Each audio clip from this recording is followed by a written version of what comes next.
Estamos ya con el señor Vargas. Pase, caballero, buenas noches. Un gusto tenerlo en el programa. Buenas Santiago noches. Gómez. Buenas noches. Bueno, ahí está, perfecto. Vamos a hablar con el dirigente de la Coordinadora de Transporte Urbano de Lima y Callao, porque lo escuchábamos temprano declarando para TV Perú y usted decía, queremos esperar un primer momento a ver cómo se ejecutan los anuncios del gobierno y no nos parece responsable parar. Esa es la posición, no hay paro esta semana, es un anuncio que se puede hacer a los usuarios de transporte público. Así es.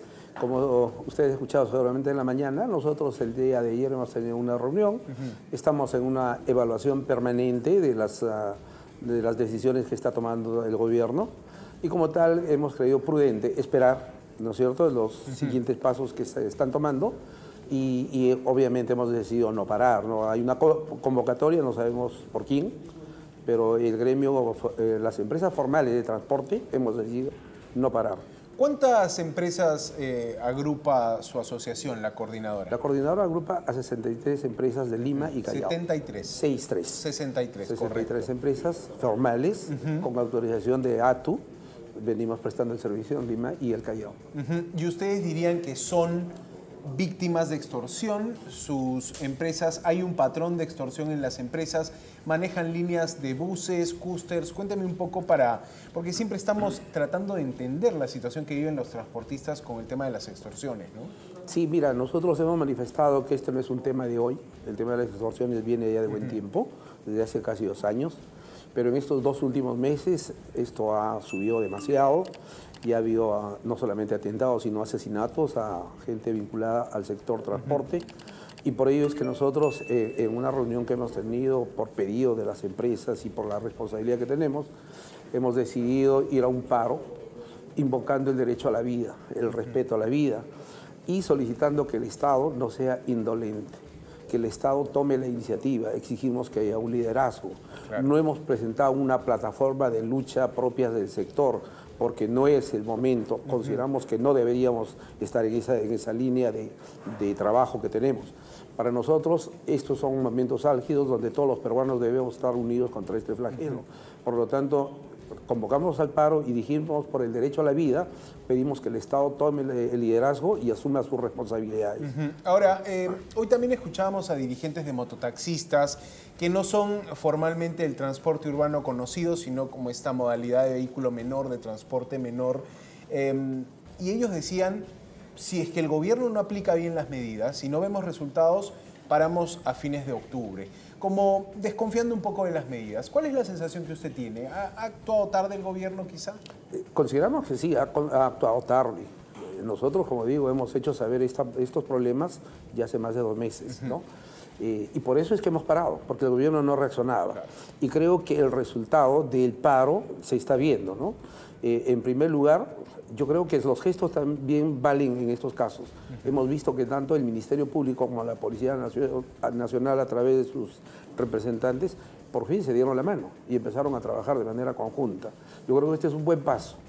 El segundo paso, hemos pedido de que el régimen carcelario para los extorsionadores sea fuerte y eficaz. No importa que sea en Chayapalca o en una cárcel. Incluso les habíamos mencionado de que de repente un pabellón de las cárceles destinado a un régimen cerrado para que no tengan visitas y no haya forma de sacar información o controlar las cosas que están pasando. Hemos solicitado esas cosas, el gobierno ha reaccionado y lo normal es evaluar, pero sin descuidar la parte de prevención que también hemos pedido. Y ahí se ha visto, acá salió el ejército, es disuasivo. Sabemos que por ahí no está la solución, pero hoy tenemos que tomar algunos elementos de impacto. Queremos ver que haya un liderazgo y que se hagan algunas cosas. En la medida de que estamos viendo que eso está sucediendo, pues tenemos que esperar el lado de inteligencia, que tiene que trabajar la policía y el Ministerio Público. Nosotros, si quisiéramos esto, ponerlo en una plataforma, diríamos que 3 cosas exigimos. Que haya una norma especial que justamente están trabajando, que se llame terrorismo urbano u otro nombre, 1. 2, que haya un procedimiento breve, que los procedimientos no sean largos. Después ¿Se refiere a las denuncias en comisarías, por ejemplo, que hace un transportista? Eso es propio ya de las denuncias, no. Si hablamos de una norma que tipifique el delito de extorsión con una pena severa, el proceso en el Ministerio Público y el proceso en el Poder Judicial para poder castigar al delincuente, que no sea pues de años. porque de repente invocando carga procesal o algunas cosas, se demora todo un proceso. Lo que queremos es que sea célere, sumarísimo. O sea, en este caso, por ejemplo, se está creando fiscalías especializadas para ver el tema de la extorsión en el transporte público. Ese sería el camino, digamos, poner a personal fiscal especializado a ver exclusivamente los casos de extorsiones. Sí, sería una de las partes, ¿no? Y el otro, que el mismo Poder Judicial, a través de los jueces, sancionen rápidamente. Un proceso sumarísimo, delincuente a la cárcel. Y en la cárcel todo el procedimiento del régimen penitenciario cerrado, de tal manera que sea un primer momento y la labor de inteligencia de la policía, creo que cerraría el círculo de lo que estamos necesitando el día de hoy. Son propuestas que hemos alcanzado, quizás no sea todo el conjunto, pero está la idea.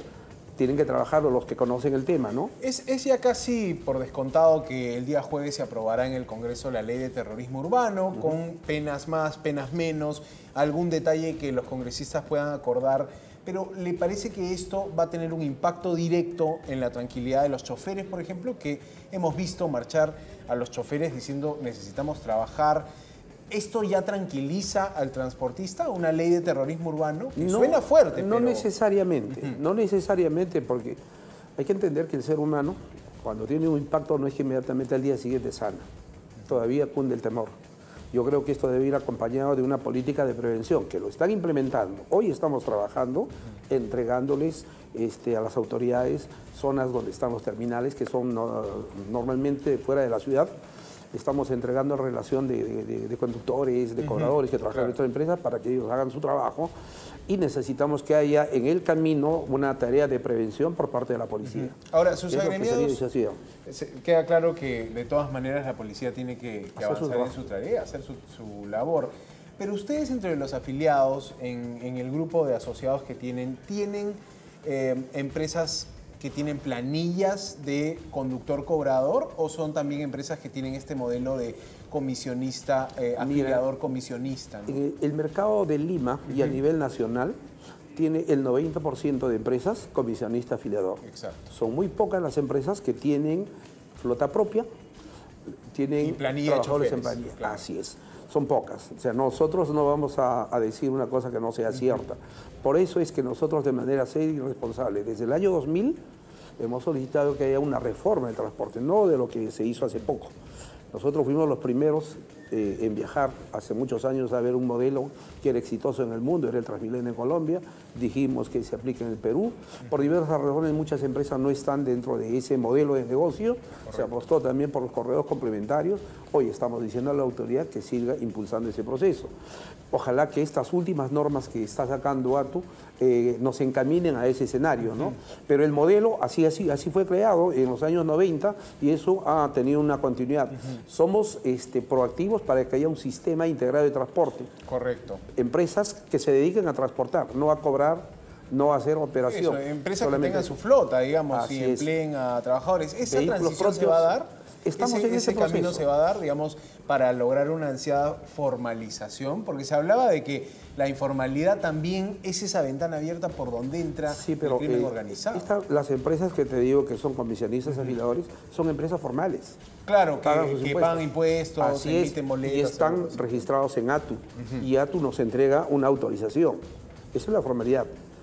El otro sector, el que no tiene ninguna documentación, no tiene ninguna autorización, que son los ilegales, que son vehículos que no están autorizados, sea por antigüedad, por tamaño o porque simplemente no quieren inscribirse, es el otro grupo donde el Estado tiene que trabajar. Ahora, a ellos también los extorsionan. Sí, comenzaron con ellos, pero era más fácil. Una persona que no tiene un documento y la policía les va a intervenir, entonces lo primero que hicieron fue refugiarse con esos delincuentes para que no les pase nada. Y esto se ha trasladado ya al sector formal. Ahora, señor Vargas, hemos visto que también en el gremio, y esto, a ver si pueden comentar y tener la misma sensación que tengo, hay como una dispersión de asociaciones, ¿no? O sea, por ejemplo, está usted con la coordinadora, pero también aparece el señor de Anitra, el señor Martín Ojeda de la Cámara Internacional de la Industria del Transporte. ¿Estos otros gremios están en el mismo parecer de usted de no ir al paro? ¿Ha conversado con estos otros dirigentes? No hemos conversado, pero lo cierto es que para el paro que se convocó, nosotros fuimos convocantes al paro. Claro, el jueves pasado. Pronunciamiento, las empresas firmaron el documento de que íbamos al paro, Como hoy somos responsables de no ir al paro, la posición de los otros gremios no lo sabemos, pero lo que sí puedo decirte es que nosotros de una manera responsable, desde el año 2000, venimos trabajando con un conjunto de empresas. Primero, de manera empresarial, para postular al Metropolitano, presentar una iniciativa privada en San Juan de Lurigancho en su momento, y después para los correos complementarios. Luego hemos visto que en el día a día tenemos mucho trabajo que hacer, y por eso que las empresas nos hemos agrupado en un gremio para defender los intereses de las empresas de transporte con las autoridades y trabajar con ellos de manera proactiva a fin de llegar a un sistema integrado de transporte. Nosotros somos un gremio formado en el año 2015, inscrito en registros públicos. Coordinadora es lo que así es, correcto. y que aglutina a 63 empresas, todas ellas autorizadas y son formales. Interesante, ha sido interesante en esta dinámica conocer también a los dirigentes del gremio de transportes, porque por supuesto que con dirigencias claras también se puede llegar a una solución. Si no hay alguien que represente a los transportistas, ¿quién reclama? ¿Quién se sienta con el gobierno? Bueno, en este caso ustedes lo han hecho, han tenido estas reuniones. El trabajo del ministro del Interior, Juan José Santibáñez, algunos dicen, oye, está distraído en la política, está prestando poca atención, por eso han sacado al ministro de Defensa a anunciar con cierta firmeza el estado de emergencia en los distritos de Lima. ¿Cómo ve el trabajo de Santibáñez? Mira, yo creo que hay que ser claros y sinceros en las cosas que han sucedido. Nosotros nos reunimos 2 veces con el ministro, una en el Congreso de la República y la segunda en su despacho. La primera interactuamos con la vicepresidenta del Congreso y en la segunda delante de 6 gremios. Pero en todo momento nosotros, haciéndole llegar nuestra solicitud y señalando que el Estado no estaba actuando, nunca nos comprometimos a no ir al paro, porque era una decisión que tenía que tomar la Asamblea, y tomamos la decisión de ir al paro. Claro, porque esa percepción hubo, ¿no? El gobierno salió al día siguiente a decir, bueno, ya esperábamos que no paralice. Como nos hemos reunido, hubo un compromiso, no fue cierto. Pero de la misma manera como yo estoy desmintiendo lo que se pudo haber dicho, puedo afirmar categóricamente que el ministro del Interior sí fue proactivo por todas las cosas que hemos solicitado. Personalmente yo le dije, señor ministro, necesitamos que haya un liderazgo, o usted o la presidenta tienen que salir. Y ese día él salió y anunció las medidas. Que nos puedan usar o no, sí, es otro tema. Claro. Le dijimos que se crea una policía especial, le dijimos que hay un régimen penitenciario, le dijimos de que sean céleres el Ministerio Público y la policía deben trabajar de la mano. Creo que esos anuncios que se les solicitó, no de manera privada, porque la reunión no ha sido privada, ha estado la prensa también ahí, sino de manera pública, y en la reunión se le dijo. Pero aún así nosotros creíamos conveniente que teníamos una responsabilidad. Le dijimos, igual nos vamos a ir al paro. ¿Por qué? Porque necesitamos que el Estado actúe. Y fue al día siguiente. ¿Qué pasó ahí? ¿Por qué el gobierno salió a decir, no, los transportistas ya habían empeñado la palabra? Hasta el ministro de Educación dijo, no les vamos a hacer el juego a los que llaman el paro. ¿Por qué esa disonancia? El ministro de gobierno? Educación nunca estuvo en la reunión, no lo conozco, no tengo el gusto de conocerle, al presidente del Consejo de Ministros tampoco, pero quien sí estuvo trabajando fue el ministro del Interior. Yo podría entender que de repente hay otros temas que son de actualidad, ¿no? Porque, por ejemplo, cuando nos reunimos en el Congreso, y salen a anunciar estas medidas que ellos habían conversado como Ejecutivo y Legislativo, la prensa lo primero que le dice, señor, ¿qué dice respecto a las declaraciones de fulano y tal? Y el tema del paro y el tema de la inseguridad que hay al segundo lado, ¿no? Entonces yo creo que ese es un tema que, bueno, es de otra área, pero con respecto a nosotros les digo que eso es lo que ha pasado y nosotros sí tenemos una posición muy particular independientemente a lo que diga o piense el gobierno. Correcto. Creemos que había una necesidad de canalizar esa necesidad del usuario, del público, del peatón, de hacer sentir su voz de protesta. Y sentimos el día de hoy que de alguna manera han reaccionado, aun cuando tarde, pero han reaccionado, pero algo se tiene que hacer. Y por ello mismo, siendo responsables, no pensamos que mañana o pasado estos días tengamos que tener una fecha para un paro. Creemos, no, estamos en un tema de evaluación permanente. Correcto. Nosotros sí estamos monitoreando las cosas, por eso le digo, ¿no? Están trabajando, ha salido el Ejército, estamos coordinando con ATU, estamos teniendo reuniones para que se presenten documentaciones y lo que nos están pidiendo, somos proactivos en ese sentido. ¿Qué les están pidiendo, por ejemplo, desde el gobierno? A través de ATU nos están pidiendo las direcciones de las empresas de una manera mucho más rápida para entregarle, porque las empresas han migrado de un lugar a otro, entregando nuestros paraderos. para que ellos brinden la seguridad que nos O sea, una primera fase de levantamiento de información de dónde están las bases de todas las... En 2 o 3 días se está entregando esa información. Porque se ha visto ataque, hasta incendio de buses en las bases, o sea, se tiene que tener mapeado dónde opera el transporte para proteger obviamente, esas zonas. seguramente no va a ser posible brindar seguridad en todas esas zonas, claro. Pero lo que sí es seguro es de que en algunos lugares que son, digamos, zonas mucho más rojas, ahí es donde va a brindar la seguridad el Estado, ¿no? Y esperemos que sea así. Y han cumplido, por ejemplo, mandando la información.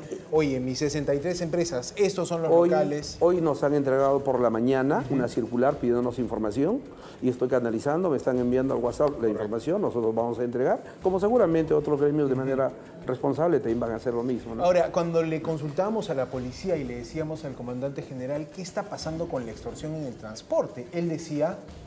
Muy bien, vemos que no salen a trabajar los chinos, por ejemplo, pero ni una denuncia de extorsión ponen los señores transportistas. O sea, como diciendo, si el transportista no viene a denunciar la extorsión, yo no puedo hacer nada. Sí. Esa es la defensa de la policía para los que dicen hoy hay inacción, hay falta de operación y de inteligencia. Por ello es que nosotros estamos pidiendo de que haya una normatividad especial para este delito. Es lógico que si una persona va y pone la denuncia, y primero no te hacen caso, te dicen dame pruebas, quiero tal cosa, y mientras tú llegas a tu empresa y nuevamente te constituyes a la policía y por ahí se enteraron de que tú habías puesto la denuncia y el delincuente te dice, te fuiste a quejar, ahora va a ser el doble, el triple, es natural que las personas se resistan a seguir denunciando, no van. Entonces, esos procesos no deberían haber, los hemos dicho y creo que están tomando en cuenta. Pero eso es grave, porque si el transportista va a la comisaría y le dice al oficial, me están extorsionando, puedo entender que el oficial esté pues en su mal día y diga, tráeme pruebas, lo típico de engorroso que es sentar una denuncia a la policía, pero que hablen o pasen la información, la filtren a los delincuentes y después el delincuente cobre represalia. Que ellos lo filtran, bueno, pero lo que sí digo es que de alguna manera la información sale, se entera. ¿No es cierto? Claro. Entonces, nosotros en eso somos muy claros y directos de mencionar, ¿no? O sea, el delincuente se entera y no es un solo caso, son varios. Claro, entonces, muchos. ¿Con qué confianza van a ir ustedes a poner una denuncia? Por lo denuncia, mismo, ¿no? hemos pedido que haya una división de la policía donde se canalice estas denuncias. Con anonimato, con protección del denunciante. Donde ATU se esté convirtiendo en parte del proceso y a través de ellos se está canalizando las denuncias y ellos van y hacen todo el seguimiento. Justamente para preservar la tranquilidad de quienes están siendo afectados en estos momentos. Correcto. Ahora, resultados, cambios y probablemente también una normalización del servicio. Entendemos que, claro, en el día a día se da normalmente esto, pero ¿qué esperan? ¿Tienen alguna fecha? En 2 semanas me vuelvo a reunir, en 2 semanas reviso los puntos. Ya me está diciendo que está pasando información, pero un cronograma de lo que va a pasar los siguientes días. Nosotros estamos en una evaluación permanente. O sea, no estamos pensando que si en 15 días, literalmente, corrigen, ponen policías y si no hace eso, no. Esto es un proceso y dentro del proceso van a haber algunas dificultades, posiblemente. Hubiésemos querido que el legislativo ya presente la propuesta de modificación de las normas. Correcto. Pero no, se todavía están tomando unos días. Jueves, hoy o mañana o pasado mañana. No, está presentado el Ejecutivo hoy día o mañana. El Legislativo lo verá el día jueves, tendrán sus cosas, no sabemos si ese día o el lunes. Y sale la norma, pero con eso no se soluciona el tema. Hay que ir de la mano con el tema de prevención. Si vemos que prevención no funciona, porque seguramente van a seguir los anonimatos, seguramente van a seguir las amenazas, y lo que nosotros tenemos que es inmediatamente poner en conocimiento en tal zona, en tal zona. Si vemos que el ejército sale 1, 2, 3 días y luego desaparece, ¿no es cierto? Si vemos de que de repente hay alguna inacción, inmediatamente tenemos que hacer saber eso, esa situación. Y ahí seguramente tocaremos las puertas de ustedes, de los medios de comunicación, que han sido el espacio donde nos han escuchado y ha permitido de que el Estado en su conjunto nos escuche. Claro, lo que pasa es que es un servicio esencial, ¿no? O sea, cuando tenemos televidentes que nos escriben y nos dicen, Santiago, va a haber mañana paro, ¿qué dicen los transportistas?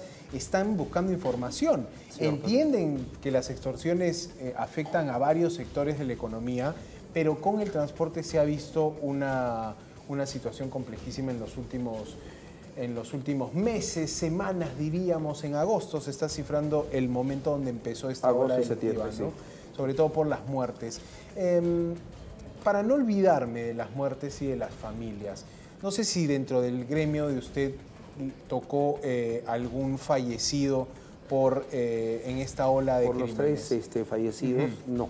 Ok, eran No. De otras empresas. De otras de zonas y claro. de otras empresas. Porque pienso también en qué puede hacer el gremio por la familia que queda en ese desamparo. caso, ¿no? Tienen Así es. una suerte de seguros, tienen un apoyo al menos funerario para correr con los gastos. O sea, ¿qué ocurre en el caso de que uno de los agremiados suyos reciba un tema de extorsión o hasta pueda ser herido por un extorsionador? Mira, yo creo que eso se ha previsto a través de las pólizas de seguro que todas las empresas de manera obligatoria deben de tener. Tenemos una póliza que es el SOAT, que es obligatorio. ¿Cubre algún tipo de daño si hay, por ejemplo, un ataque a...? Todos los hechos que sucedan dentro del vehículo cubre. Qué interesante Y si eso. fuera el hecho fuera del vehículo, hay una póliza que favorece a los terceros. A terceros, ¿no? Así Claro. es una póliza que también obliga. Y hay muchas empresas que hemos contratado pólizas a todo riesgo, ¿no? Digamos, un ataque de sicarios podría generar allí una compensación, una Así activación es, del seguro así es. para Pero los deudos de esa víctima. No es muy habitual, las empresas no tienen esa política de tener una póliza a todo riesgo, pero estamos incentivando a que todos tengan, porque de alguna manera protege Es un costo los también, patrimonios. ¿No? Es un costo que se tiene que adicionar pues, a la estructura económica que tiene la empresa, pero ayuda en momentos como estos. Correcto, señor Vargas. Bueno, amigos, espero que haya quedado también claro. Estamos hablando con uno de los representantes, uno de los dirigentes gremiales de la Coordinadora de Transporte Urbano de Lima y Callao, el señor Vargas, que nos ha dicho que no tienen intención de paralizar. Señor Vargas, muchas gracias por su tiempo, a la espera de que haya resultados o en todo caso saber de ustedes también cómo vienen normalizando su servicio, ¿no? Porque esto ha sido una noticia de impacto nacional y creo que toca a todo ciudadano que utilice el transporte público. Sí, te agradezco la Muchas oportunidad. gracias. Muchísimas gracias. Buenas noches, caballero. Buenas noches. Gracias.